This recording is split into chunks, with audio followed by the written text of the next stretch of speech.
Kulang pa. 1, 2, 3! Hallelujah! Ayun.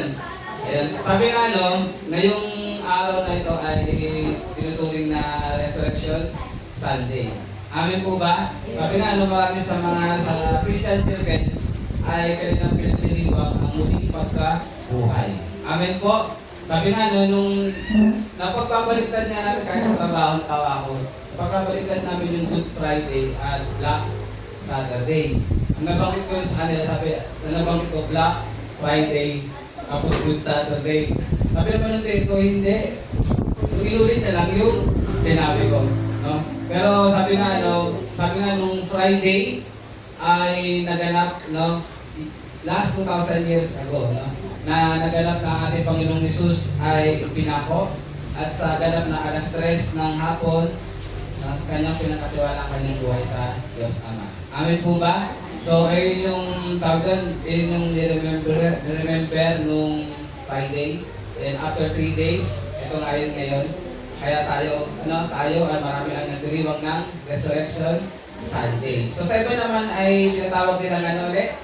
Easter Sunday. So, alam niyo ba kung bakit Easter? Yung tawag nila? Easter Sunday. Yung egg, mamaya yung egg. Pero kaya sa Easter, kasi sabat sumisikat ang araw.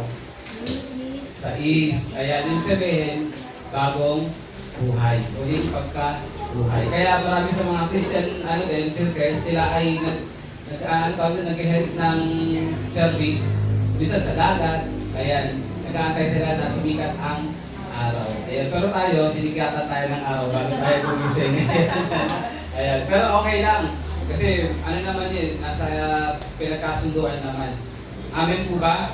So, ngayong umaga nga po, medyo hininto ko muna yung sa pag-aaral natin sa 1 Peter. Ayan, kasi gusto ko muna bigyan pansin yung tawag doon yung pinagdiriwang ngayon. Yung tinatawagan na Resurrection Sunday. Amen po. So, inaalila ako ang bawat isa na tumayo. Ayan. At makipagbasa po kayo sa makipagbukas po kayo sa aklat ng Mateo 28. Matthew chapter 28 at magbabasa po tayo mula verse 1 hanggang verse 10. Ito po ay isang story o isang pangyayari o napaka-mahalagang pangyayari na mababasa natin sa salita ng Diyos na talaga namang ating pag-uusapan ngayong umaga. Matthew 28 verse 1 hanggang 10. Kaya ano pong basahin po, ito po ang sinasabi. After the Sabbath, at dawn on the first day of the week, Mary Magdalene and other Mary went to look at the tomb. There was a violent earthquake, for an angel of the Lord came down from heaven, and going to the tomb, rolled back the stone and sat on it.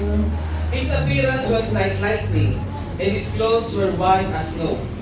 The guards were so afraid of him that they shook and became like dead men. The angel said to the woman, "Do not be afraid, for I know that you are looking for Jesus, who was crucified. He is not here. He has risen, just as he said. Come and see the place where he lay. Then go quickly and tell his disciples, he has risen from the dead and is going ahead of you into the Galilee. There you will see him. Now I have told you." So the woman hurried away from the tomb, afraid yet filled with joy, and ran to tell his disciples. Suddenly, Jesus met them. "Greetings," he said. They came to him, clasped his feet, and worshipped him. Then Jesus said to them, "Do not be afraid. Go and tell my brothers to go to Galilee. There they will see me." Tayo po ay manalangin. Ama namin Diyos, salamat po sa oras na ito. Patuloy po kami nananampalataya na ikaw ay nasa aming kalagitnaan. Patuloy na kikilos ang iyong banal na Espiritu Santo sa aming pag-aaral sa iyong salita. Lord, ipakita mo po sa amin ang dapat namin makita. Matanggap po namin, Lord God, ang kalakasan magmumula sa iyong banal na salita. Patuloy nga, Lord God, na makita namin kung gaano kadakila sa aming mga buhay. Salamat po ng marami, gamitin niyo po ang ibang lingkod at ikaw ang siya patuloy na mapawihan at mahayag sa ibagang dito. Sa iyo ang lahat ng pagpulit parangal, ikaw ang dalangin sa pangalan ni Jesus. Amen. Amen. Sige po, nakapatuloy po ang bawat isa. Ang pamagat po ng ating pag-aaral ngayon ay Basahin na po natin. 1, 2, 3. The empty tomb. He is risen. Ayan. So, lagi po natin, lagi natin matatandaan sa muling pagkabuhay ay yung tinatawag na libingan. Amen po ba? Amen. Kasi kapag sinabing libingan, ibig sabihin doon inilalagay ang mga namatay na.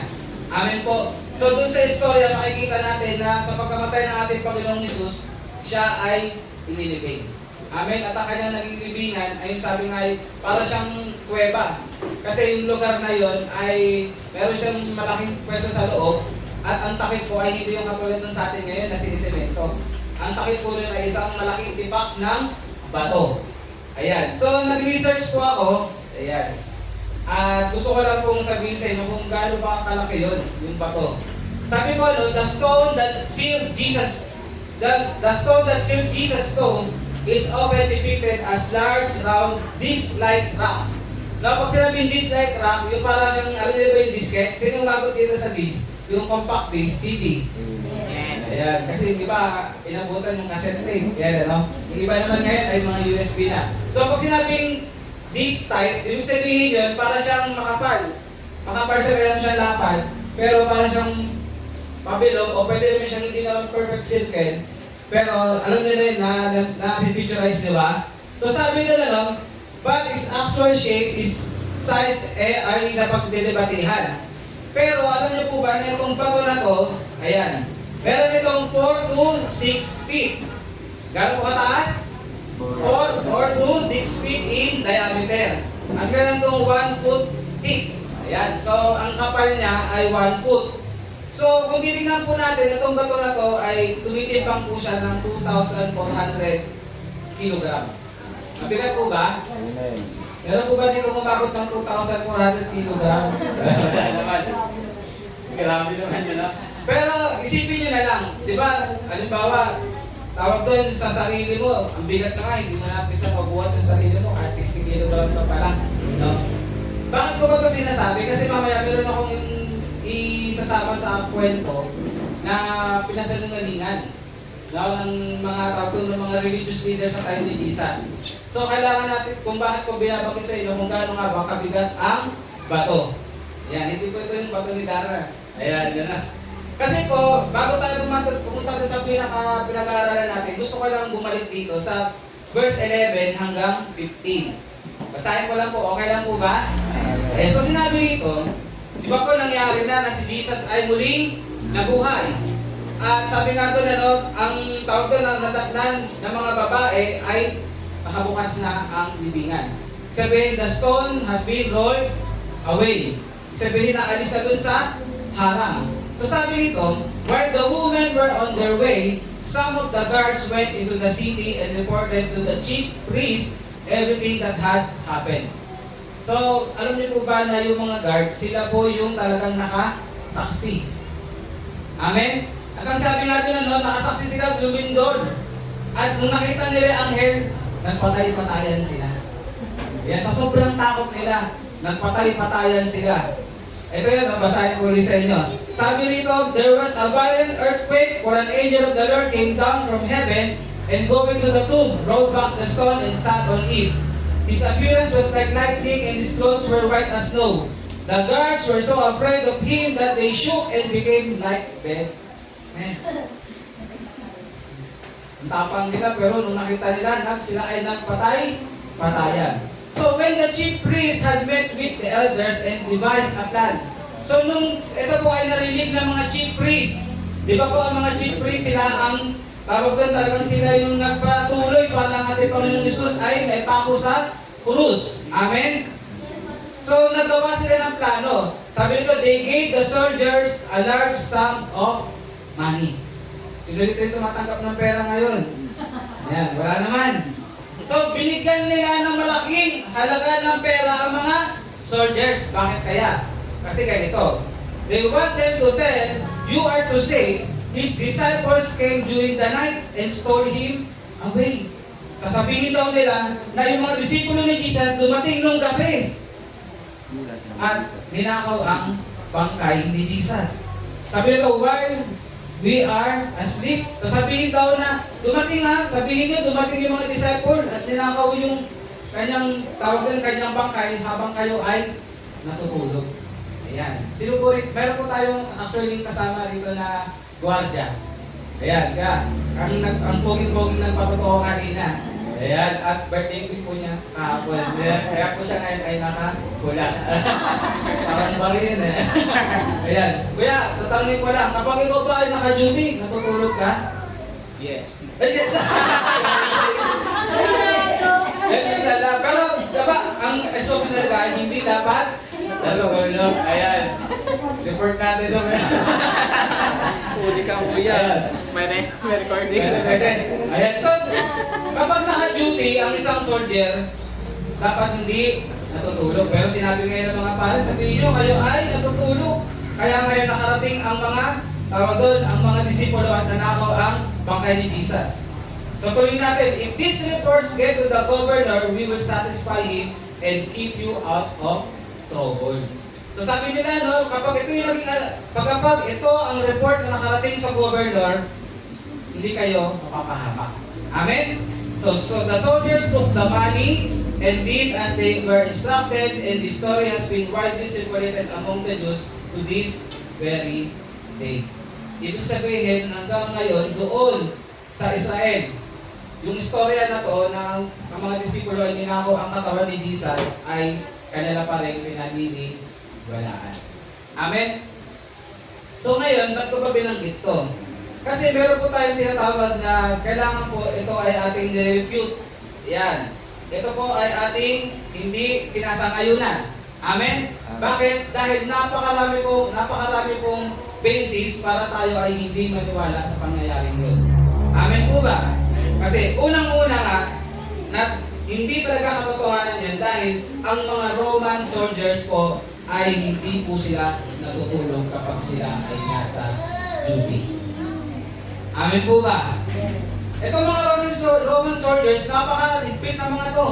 Kung meron nga daw mga malulupit na mga soldiers sa bawat empire, isa rito ang mga Roman soldiers. Amen? Amen. So sabi nito pangalawa, alam niyo ba na mga Roman soldiers, sila ay napaka-disiplinado. Sobrang disiplinado nila at sila ay sobrang mga skilled. Ay kung sabi nga kung word lang ng patayan, kung patayan, matindi ang mga to. Dahil talagang magaling sila makipag-combat. Sa mga hawak nila, sa spear, pwede sa sword, pero kahit sa hand combat, magagaling sila. Amen po ba? Amen. So, hindi sila matutulog. Bakit sila ay sobrang disiplinado? Pangatlo, ang tombo ay heavily secured. Pag sinabing heavily secured, talagang maraming na babantay. Siguro kung sa ngayon lang, kung may matutulog ba, palitan. Na kuya, sabihin, ikaw muna, isang oras. Asa ka naman mamaya. Ibig sabihin, 24 hours, hindi nawawalan ng bantay ang libingan. Okay?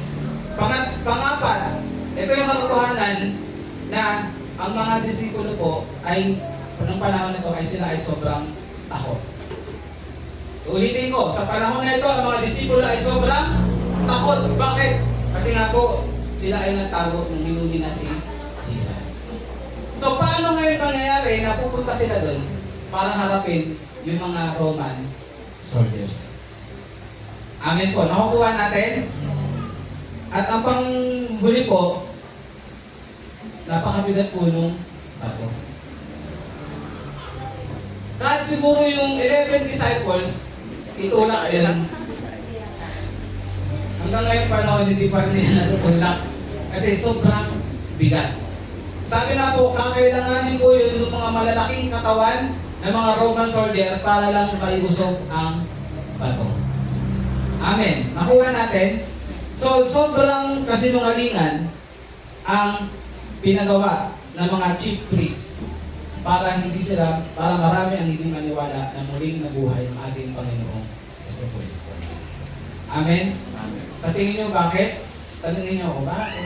Wow. Ayan. Kasi gusto nila manatili sa kapangyarihan. Gusto nila na sila ang patuloy na paniwalaan. Dahil kapag habang sila ang pinapaniwalaan, nasa kanila ang kapangyarihan. Amen po ba? Amen. Pero, tayo ngayon, sa panahon ngayon, salamat Dahil may mga disipulo, may mga apostol, may mga unang Kristiyano na namatay sa pag-declare ng katotohanan ng muling pagkabuhay ng Panginoon na tayo ngayon sa panahon na ito ay nananampalataya. Amen po ba? Amen. Amen. Ito po pa natin ng Lord. Totoo po na ang ating Panginoong Yesus ay muling nabuhay. Amen. Hindi po siya namamatay taon-taon. Amen. Kaya pwede kang maligo. Nung kabataan namin talaga, kasi yung lola namin talaga mga sobrang devoto po sila. Ako, mapapalo ka talaga kapag naligo ka. Mapapalo ka talaga kapag nagligot ka. Mapapalo ka talaga kapag nasugatan ka.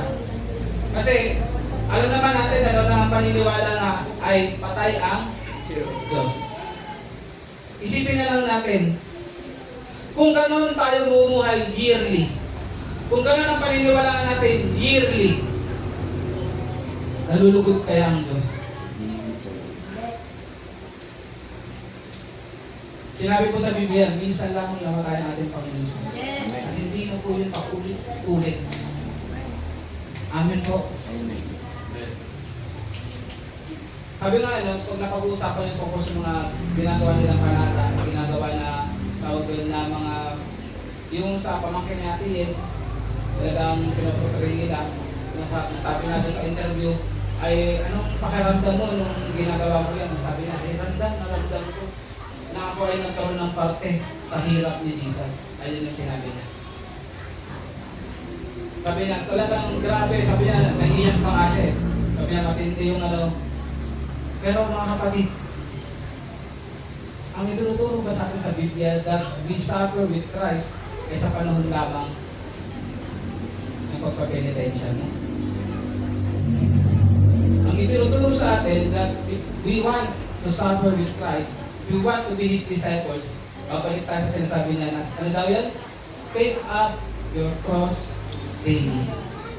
Deny yourselves and follow Him. Amen po ba? Amen. Hindi lang yun sa panahon ng Holy Week. Amen? Kasi ang totoo, hindi naman Holy Week. Every day is holy kapag ang buhay mo ay nasa Panginoon. Amen po ba? Amen. Hindi yan feeling holy. Dapat living holy. Amen. Iba po yung word na feeling holy, na feel mo na holy ka, pero walang pagbabagong nagaganap. Iba yung namumuhay ka ng kami kabanalan kahit nahihirapan, pero nagpapatuloy ka sa Panginoon. Amen. Amen po ba? Amen. Alam niyo po, hindi natin sila kinakalaban, hindi natin sila tawag doon sinisiraan, pero ang katotohanan lang ang dapat natin sabihin. Sabi ko nga, bakit nga ba nangyayari ganun? Because they are still blinded. Amen. Kaya sabi nga imbes na sila ay tawanan, imbes na sila ay awayin, kailangan natin silang kahabagan. Sabi mo sa katabi mo ngayon, kahabagan mo ang mga taong ginagawa mo. Ayun yung katotohanan. Because they are still blinded. So sabi nga, kung dumarating sa atin ang panahon na ito na sabi ng Holy Week, hindi tayo nagmumurn tulad nila. Amen? Hindi naman din tayo nagsa-celebrate dahil nga dumating na pinako ang Panginoong Yesus. Pero we celebrate because we know that our God is alive forevermore. Amen. Amen po ba? Amen. Hindi siya buhay, patay, buhay, patay, buhay, patay. Siya ay nanatiling buhay sa pasalamat. Siya ay hindi magbabalik. Amen. Kaya tayo ay masaya. Kaya tayo ay nagdiriwang. But then, at the same time, tayo rin ay napapaalalahanan. Amen?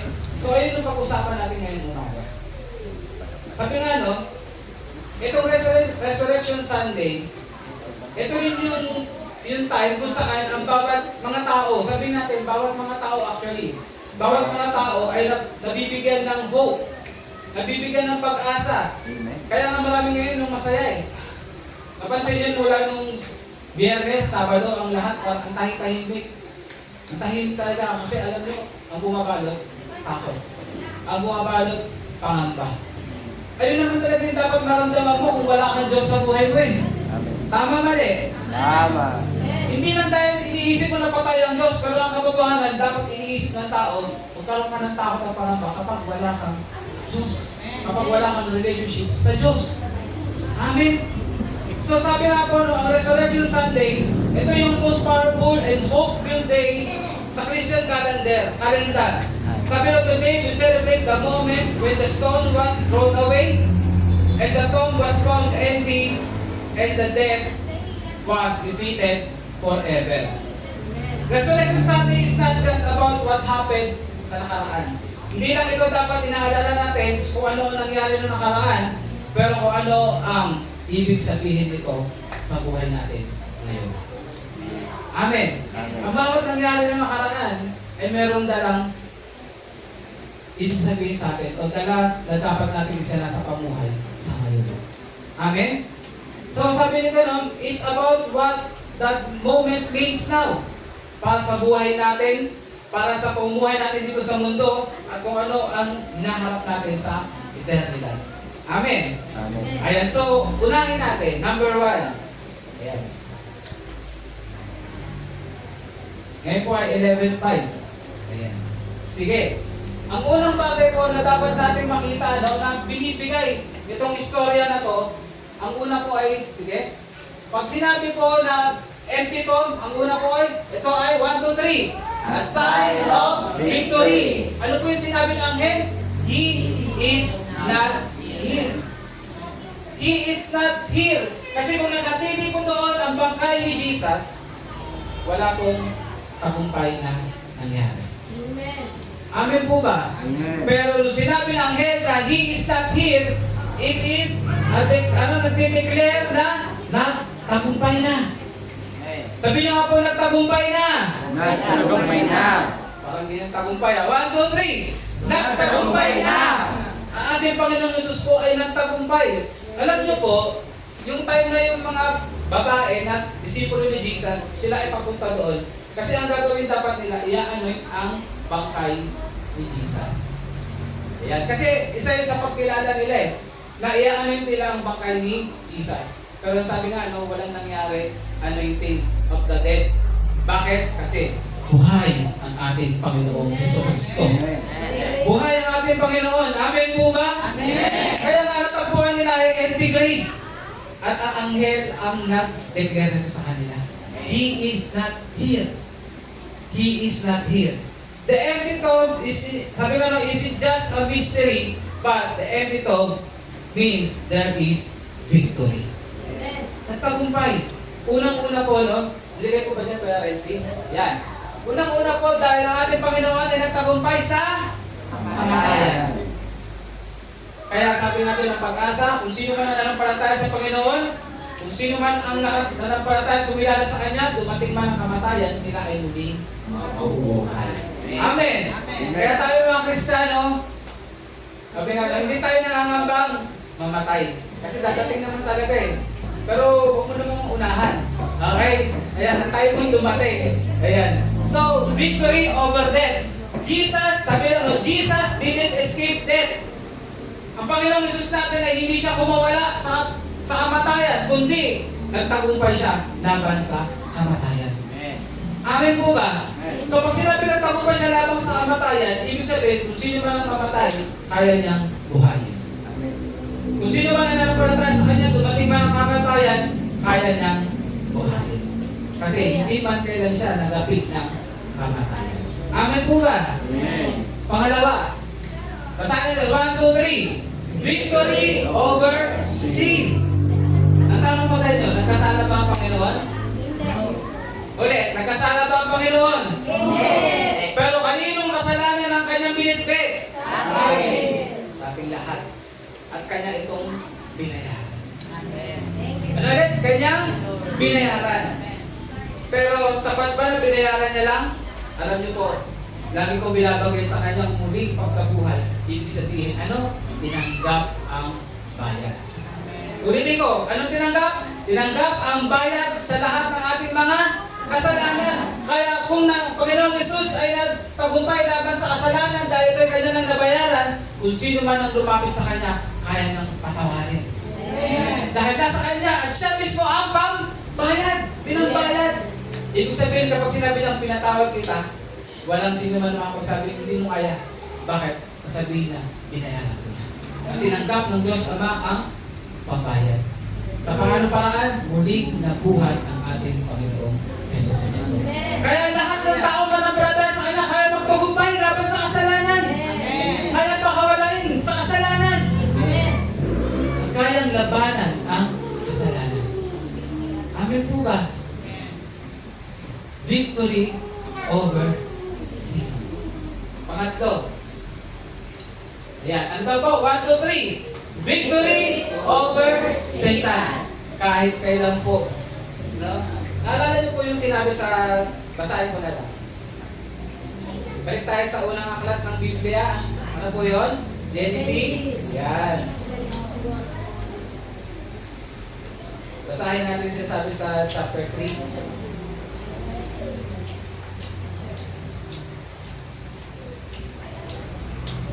Ito po yung sinasabi doon.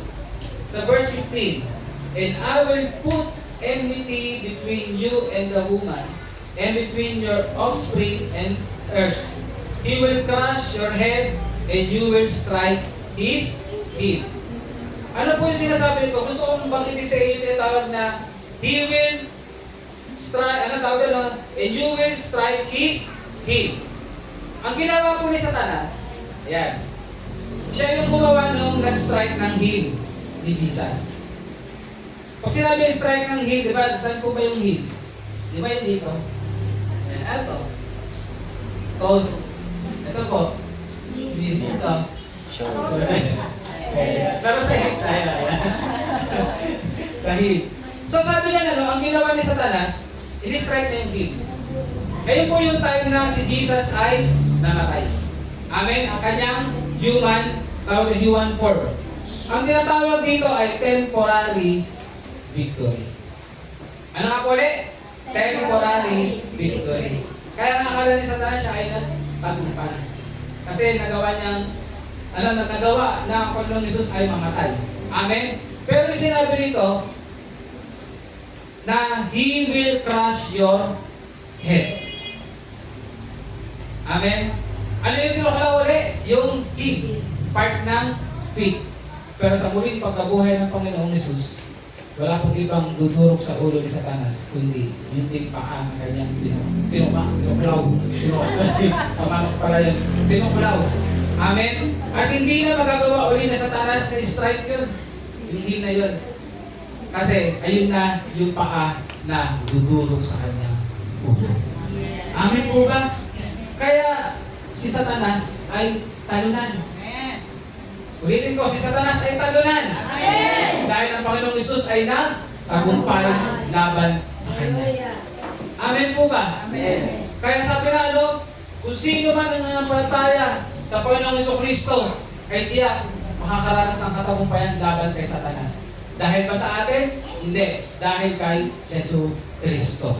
Amen po ba? Ang tanong ngayon, sino nga pa nakakaranas sa atin na tayo inaatake ng kalaban? Marami sa atin. Pero huwag kang mag-alala, nagtagumpay ang Panginoon. Kaya yung kalagayan mo ngayon, hindi ka matagititalunan dyan basta kumapit ka sa matagumpay. Amen? Nagtagumpay ang Panginoon. Nagtagumpay siya laban sa kasalanan. Nagtagumpay siya laban sa kamatayan. At nagtagumpay siya laban kay Satanas. Kaya ang sinasabi doon, He is not here. Bakit? Kasi siya ay nabuhay. It is a sign of victory. Palakpakan natin ang Panginoon. Buhay at matagumpay ang ating Panginoon, mga kapatid. Kaya nga, sa panahon na to, tayo ay nagbubunyi.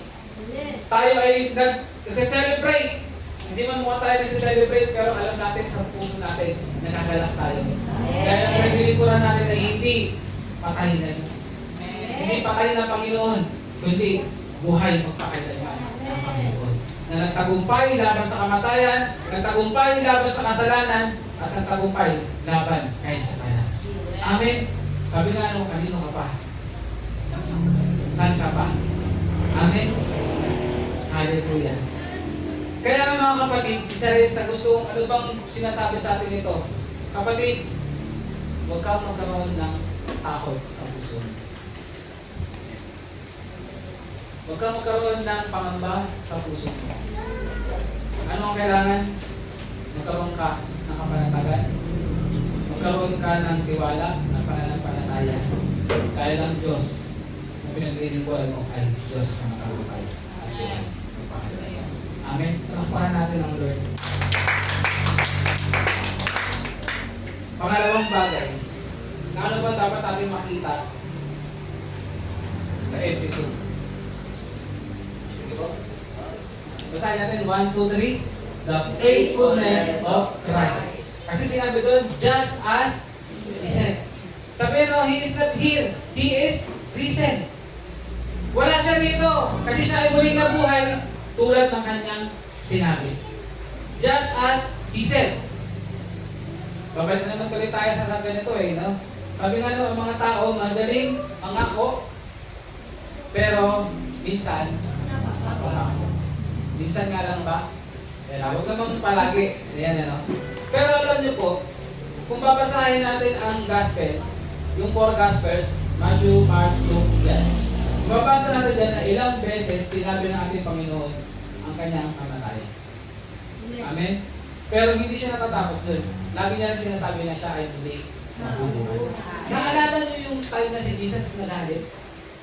Yung dahil yung templo, ginawang mga tindahan, di ba, nagbebenta sila ng ano para hindi na magdala ng mga iaalay na hayop. Tapos ano sinabi sa kanya, sino nga? Para gawin yan. Yan. Sabi niya, no? Ang naging hamon ni Jesus, ibain niyo tong templo na to at itatayo ko sa loob ng 3 araw. Pero ang binabanggit ni Jesus doon ay ang kanyang sarili. At binabanggit niya rin sa mga kasama niya na darating ng panahon ng aking kamatayan. Pero ako ay muling nabubuhay. So, noong mga time na yun, hindi maunawaan ng mga disipulo. Sabi nga si Peter, nagalit pa, di ba? Sabi parang sinabi ni Peter, over my dead body, parang ganun eh. Pero sinabihan siya ni Jesus na, get behind me, Satan. Mahirap yun. No? Kasi hindi pa nila naunawaan ng time na yun. Ang alam lang nila, nalulungkot yung pakaramdam nila, nagkakaroon sila ng pangamba na, Lord, ayaw namin mawala ka. Kasi nasa isip nila, pag namatay na si Jesus, tapos na ang lahat. Sayang na ang kanilang pananampalataya. Pero lagi sinasabi ni Jesus na ako ay babalik. Yan. Ilang beses pa sinabi ako ay babalik. Yan. Alam niyo po, nung sinabi ng anghel na just as He said, ibig sabihin, pinapaalalahanan sila na ang Panginoon nyo tapat sa sinabi niya. Ang Panginoon nyo tumutupad sa sinabi niya. Amen. Ang Panginoon nyo nagkapangyarihang gawin kung ano ang pinangako niya. Amen. Amen? Just as He said. Kaya po nangyari doon na sinabi nila, no, na muling nabuhay ang Panginoon. Bakit? Kasi sinabi ni Jesus. Kaya ginawa niya. Kaya naman sinasabi doon ngayon that our Lord is really faithful. Amen? Sino rito yung gusto meron kang kaibigan na faithful? Sino rito yung gusto meron kang partner na faithful? Amen. Amen? Eh how much more meron kang Diyos, ang Panginoon, na faithful. Amen? Ganoon ang ating Panginoon. May kinakatanga tayo, di ba? Waymaker, miracle worker, promise keeper. Promise keeper. Ang ating Panginoon, He just not keep His promise, but He fulfills His promise. Amen po ba? Sabi nga ba lang si Kuya Renzi, pero mabaka nila rin.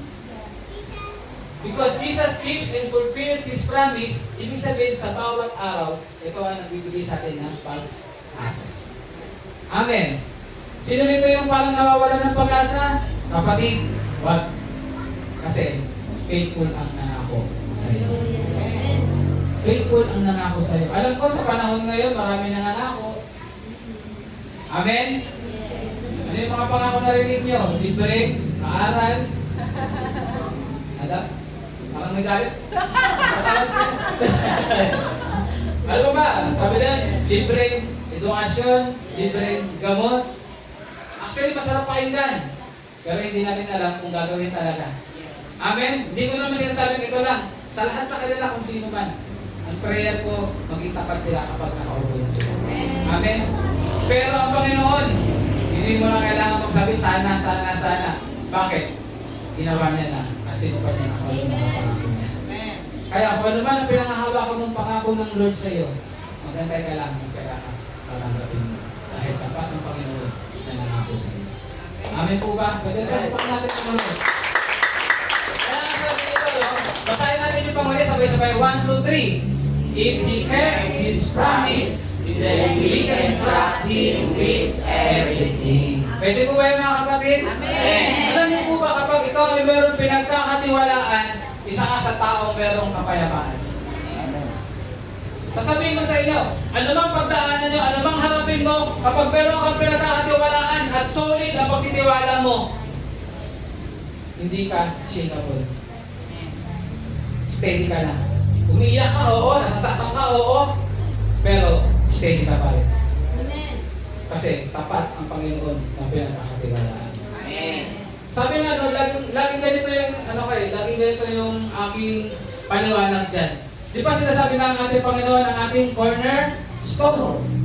No? Alam niyo po, ano pag sinabing bato? Yan, ito, bato. Sa halimbawa, may nakatayo dito. Tayo, pag nakatayo tayo, dumating ang bagyo, pwede tayong hanginin. Amen? Pwede tayong matumba. Tama ba? Pwede tayong masugatan. Pero, okay lang yun. Bakit? Kasi ang mahalaga yung tinatayuan mo. Ang mahalaga yung tinatayuan mo, hindi natitinag. Yung tinatayuan mo, hindi nababasag. Ang tinatayuan mo ay pananatiling matatag kailanman. Kasi habang nakatayo ka dyan, hindi ka kayang maalis yan. Bakit? Kasi solid ang tinatayuan mo. Hindi siya apektado ng anumang nangyayari sa paligid mo. Hindi siya apektado, no? Ng kahit anuman. At ayun po yung pinakamaganda sa lahat. Kasi, ibig sabihin hindi siya apektado, ibig sabihin, mas makapangyarihan sa Lord sa anumang hinaharap. Amen po ba? Amen. Kaya nga, mga kapatid, ipagkatiwala mo lahat sa Panginoon. Ipagkatiwala mo lahat sa Panginoon. Tapat ang Panginoon. Tapat ang Panginoon. Hallelujah. Pangatlo, ano nga ba ang sinasabi sa atin ngayon ng LP2? Actually, ito na po yung huli. Yan. Wow. Nakaka-20 minutes pa lang ako. Ang ganda ng ngiti ng asawa ko. Yan. Ayan, ano? Kaya pala ako pa si Maris eh. Ayan. Meron po pala akong pakiusap. Kasi next Sunday po si Ate Maris mag-share. Pag-asa natin. Next Sunday ka na pala. Back to you. Ayan. Hindi po. Ayan ay joke lang. Pero alam ko po na ang salita ng Lord ay hindi nakaka-boring. Amen. Bisa na talaga nakaka-antok kasi ang sarap pakinggan eh. Pero gising mo. Ayan ano. Pero number 3. Alam niyo po, nung sinabi ng anghel that He is not here, He is risen. Just as He said, sunod po na sinabi ng anghel, go and tell His disciples. Amen? Kaya nga, sabi niya no, then go quickly and tell. Ano pong ibig sabihin? It is a call to witness. Ano po ulit? It is a call to witness. Sabi nga po, no, pwede, mga lalaki, huwag muna tayo mag-react ha. Kasi ang unang-unang missionary po, mga babae. Bakit? They were the first to declare that Jesus is alive. Amen? Palakpakan naman dyan! Kaya po ang mga babae talagang mabilis sa balita. Pero gamitin sa tama. Ayan, di ba? Natawa, pati si Ami sa likod, natawa rin. Ano? Basta tama. Wala namang masama eh, basta tama. Itong mga sila, ang daming Mary nito eh, mga dumating eh, sa ano? Yan ano?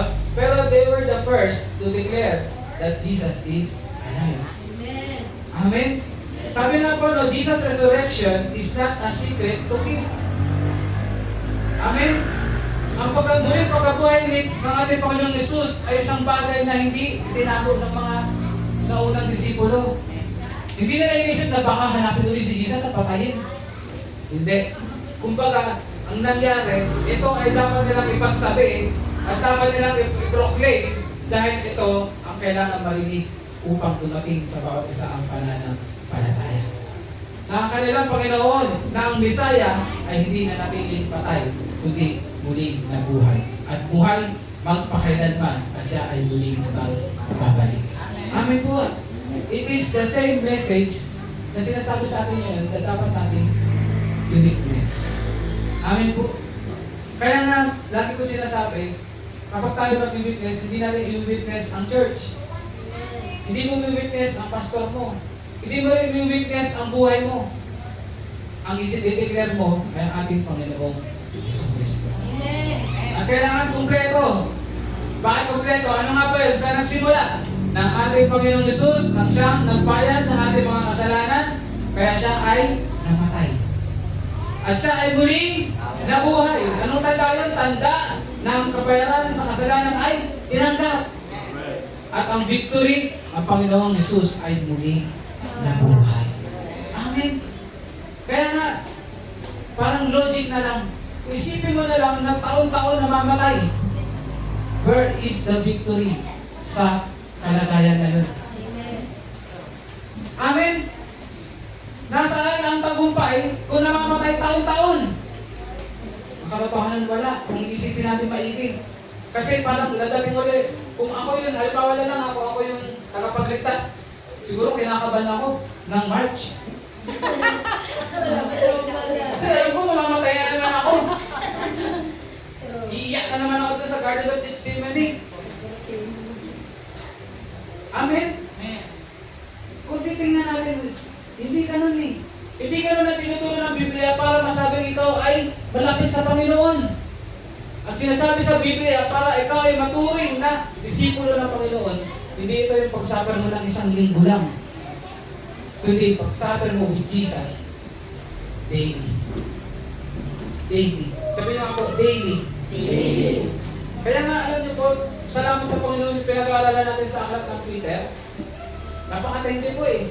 Mula pa sa simula, nung verse pa lang hanggang sa natagayan, chapter 4, lagi pinapagin yung about suffering for doing God's will.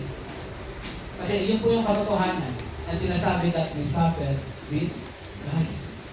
Hindi kailangan makita na nakapako ka. Hindi kailangan makita nun, ano bang ginagawa na para nagpapakita ng kabanalan, pero wala ang kabanalan.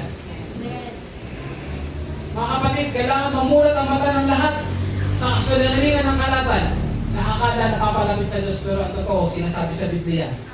Sinasabi sa Biblia ang papuri, pero ang puso nila ay malayo. Paano natin malalaman? Kapatid, mamumuhay ba para sa Panginoon? Tunay ba na kinikilala ang Panginoon? Amen po. Kaya pwede ba palakpakan natin ng Lord? Bakit? Kasi salamat sa biyaya ng Lord, nandito tayo ngayon. Amen. Biligtas tayo ng Panginoon, binahal tayo ng Lord. Kaya ngayon, we need to witness. Kasi yung mga tao ngayon, kamag-anak nyo, kaibigan natin, kakilala natin, they need to hear kung ano yung katotohanan. Amen po ba? Kaya nga sinabi ng anghel, then go quickly and tell. Bakit? Kasi yung mga disipulo, takot sila. Nawala na sila ng pag-asa sa totoo lang. Kaya nga, di ba, yung mga fisherman, bumalik sa pangingisda. Pero, nagpakita muli ang Panginoon sa kanila at nirenew ng Lord sa kanila ang pagkatawad sa kanila. Amen po ba? So, ganun ang kailangan gawin natin. Sabi nga, no, Jesus' resurrection is not a secret to keep, is a story to proclaim. Paano daw? May nilagay ako ng tatlo si Nueres. Basahin natin ang sabay-sabay tatlo. 1, 2, 3, una. Tell it with your words. Next, show it with your life. And lastly, live a life that shows Jesus really is alive. Mga kapatid, tatlo yan. Tell it with your words. Kaya nga dapat, alam mo ang salita ng Lord. Amen? Para meron kang i-declare tungkol sa salita ng Lord. Pangalawa, show it with your life. Ibig sabihin, ikaw ay tinatawag na living testimony. Sabihin nyo nga po, living testimony. Living testimony. At pangatlo, live a life that shows Jesus really is alive. Or Jesus is really alive. Amen? Ano yun? Mamuhay ka na may pag-asa, mamuhay ka na may pananampalataya. Dapat sa buhay natin, ang Kristiyano, ang una nakakitaan ng pag-asa kung may problema dumarating. Amen. Hindi tayo yung para pag may problema, lugmok na lugmok. Kundi, meron tayong paraan. Kapag may problema dumating, luluhod ka lang at mananalangin. Tatawag sa Panginoon dahil buhay ang ating tagapagligtas. Hallelujah. Buhay ang ating Diyos. Yes, Lord. Tapat ang ating Diyos. Amen. Makapangyarihan ang ating Diyos. Yes, Lord. Kaya nga yung sinasabi, ipamuhay mo na makikita nila na talagang buhay ang Diyos mo. Amen. Hindi ka tatakbo kung kani-kanino. Kung may problema, may hinaharap ka, ang takbuhan mo doon sa buhay ng Diyos mo. Amen. Amen po ba? Yung mga bagay po na yan na nakasulat dyan, kapatid, ayan po yung nagpapakita ng buhay na merong tagumpay. Kaya sa buhay natin, continue to declare it, matagumpay ka dahil sa Panginoon, dahil buhay ang Panginoon. Amen po ba? Sabi nga po, no, itong mundo natin ngayon, although napakaraming mga bago, marami tayong nakikita mga parang gustong pumukaw sa tawag doon sa ating attention. Alam niyo po ba kung bakit? Kasi ang mundo ngayon ay talagang punong-puno ng sorrow. Marami po mga puso ang hindi nabibigyan ng totoong pag-ibig. Kaya ang mga tao ay talagang naghahanap ng pwede makapagpasaya sa kanila na kung saan-saan. Sabi nga ang mundo ngayon ay talagang masasabi rin na punong-puno ng uncertainty. Pag sinabing uncertainty, talagang hindi mo alam kung ano pwede mangyari ngayon, bukas. Amen po ba? Maging sa buhay mo. Pero alam niyo po, sabi mo, ituro mo yung sarili mo ngayon. Hawakan mo yung puso mo, sige. Kapatid, bit-bit mo yung message na magbibigay ng buhay, magbibigay ng pag-asa. At ito yung tungkol sa buhay mo na napagligtas. Amen po ba? Amen. Kung ang mundo ay puno ng sorrow and puno ng uncertainty, you carry the message that you need to share. Because it will bring life, hope. Because our Lord Jesus is alive. And He will come back. Amen po ba? Kaya nga tayo mga mananampalataya, praise God. Tayo ay punong-puno ng pag-asa Amen. na tayo ay matagumpay. Why? Because the tomb is empty. Sabihin nga po, the tomb is empty. The tomb is empty. Because Jesus is alive. Jesus is alive. At ang pinakamaganda sa lahat, because our Lord is risen, and because He is alive, mga kapatid, we can face today, we can trust tomorrow, and we can look forward to eternity. Ano po ulit? We can face today, we can trust tomorrow, and we can look forward to eternity. Why? Because Christ is risen, because He is risen indeed. Amen po ba? Amen. Buhay ang ating Panginoon. Kaya sa oras na ito, mga kapatid, buhay ang ating Panginoon na pinaglilingkuran. We celebrate a risen Savior. We celebrate a powerful and faithful Savior. Palakpakan po natin ang Panginoon. Kaya nga po ang message ko na kung meron kung dumarating pa ng panahon ng Holy Week, tayo mga kapatid, tayo mga anak ng Diyos, we are the one who celebrates. Amen. And we are the one who also work. Anong work? Kasi meron tayong message na dapat i-witness. Amen po ba? Hindi tayo mag-ayabang. Hindi. Talagang nandoon tayo na meron tayo, tawag din yung puso natin, talagang hinihimo na meron kailangan makarinig nung tinanggap mo. Na meron kailangan makatanggap nung tinanggap mo. Amen po ba? Kaya, sa susunod po, mag-enroll na kayo sa School of Discipleship. Yes. Kasi sa totoo lang, doon tayo nire-ready. Doon tayo nire-ready. Ongoing po ang tawag din ng batch 1 ngayon. Pero pag natapos po yung dinadaanan ngayon ay magbubukas na po agad ang ating 7th batch. Amen po ba? Yes. Sige po, tayo pong lahat ay tumayo. At tayo po ay